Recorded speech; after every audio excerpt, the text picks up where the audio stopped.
नांदेड जिल्ह्यातील हदगाव येथून आपण थेट प्रक्षेपण पाहत आहात। शिवसेना प्रमुख स्वर्गीय बाळासाहेब ठाकरे यांच्या जन्मशताब्दी वर्षानिमित्त एक अत्यंत स्तुत्य आणि समाजोपयोगी उपक्रम येथे पार पडत आहे। शिवसेनेचे आमदार बाबूराव कदम कोहळीकर यांच्या पुढाकारातून सर्वधर्मीय सामूहिक विवाह सोहळा मोठ्या उत्साहात संपन्न होत आहे।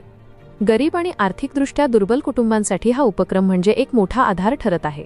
आज तब्बल 29 जोडपी नवजीवनाची सुरुवात करत आहेत आणि विशेष म्हणजे या सर्व विवाहांचा संपूर्ण खर्च उचलून वधूवरांना संसारोपयोगी साहित्य देत आमदार कदम कोहळीकर यांनी खऱ्या अर्थाने सामाजिक बांधिलकी जपली आहे। अशा प्रकारचे उपक्रम लोकप्रतिनिधींनी राबवणे ही काळाची गरज आहे, कारण समाजातील आर्थिकदृष्ट्या मागास घटकांना उभं करण्यासाठी केवळ आश्वासन नव्हे तर कृती आवश्यक असते, आणि ती कृती आज आपण इथे पाहत आहोत। राज्याचे उद्योगमंत्री उदय सामंत यांनीही या सोहळ्याला उपस्थित राहून नवदाम्पत्यांना शुभेच्छा दिल्या आहेत। खरंच लोकप्रतिनिधी जर अशा सामाजिक उपक्रमांद्वारे पुढे आले तर समाजात सकारात्मक बदल घडू शकतो, आणि हदगाव येथील हा सोहळा त्याचाच एक प्रेरणादायी नमुना ठरत आहे। Lokseva live news reporter Kamalakar Jamdade, Nanded. आमचा संकल्प स्वर्गीय बाळासाहेब ठाकरे यांच्या जन्मशताब्दी वर्षानिमित्त 100 लग्नाचं आयोजन आमचं होतं, परंतु आम्ही उशिरा नियोजन केल्यामुळे लग्न त्या प्रमाणात भेटले नाही। तरी सुद्धा जवळजवळ 29 लग्न इथं आपल्या सर्वांच्या साक्षीने पार पडले। महाराष्ट्र राज्याचे आमचे एकनाथरावजी शिंदे साहेब यांनी सुद्धा आम्हाला मोठ्या प्रमाणात मार्गदर्शन लाभलं। त्याचबरोबर उदय सावंत साहेब उद्योगमंत्री हे सुद्धा वधूवरांना आशीर्वाद देण्यासाठी आज आपल्या हदगाव शहरामध्ये या लग्न मेळाव्यासाठी उपस्थित होते।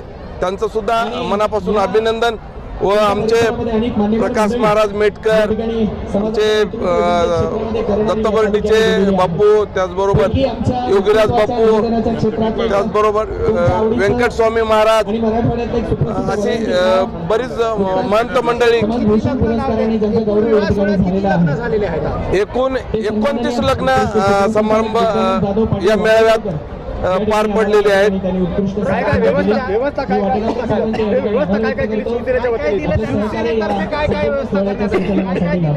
त्यांना संसारोपयोगी भांडे, त्याच्यानंतर त्यांना संपूर्ण चांगले, जसे आपण आपल्या सिंगल लग्नामध्ये जसं एका घरच्या सोहळ्यात करतो त्याचप्रमाणे त्यांना वधूवरांना ड्रेस, फेटा, चपला बुटापासून ते त्यांना संपूर्ण, त्याचबरोबर जे प्रकल्प संचालक किनवट आणि समाज कल्याण नांदेड यांच्याकडून जे काही सामुदायिक विवाह सोहळ्यात जे मानधन भेटते 24,000 रुपये, ते मानधन सुद्धा आम्ही वधूच्या पित्याला किंवा वधूला आम्ही देणार आहे।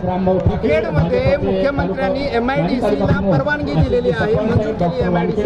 हदगावसाठी आपण काय प्रयत्न करणार आहात? हदगावसाठी सुद्धा आम्ही MIDC साठी जागा बघण्याचं चालू आहे, परंतु एका ठिकाणी 200 एकर जमीन मिळत नाही। त्याच्यामुळे आमचा प्रश्न प्रलंबित पडायला साहेबाकडून कुठलीच अडचण नाही।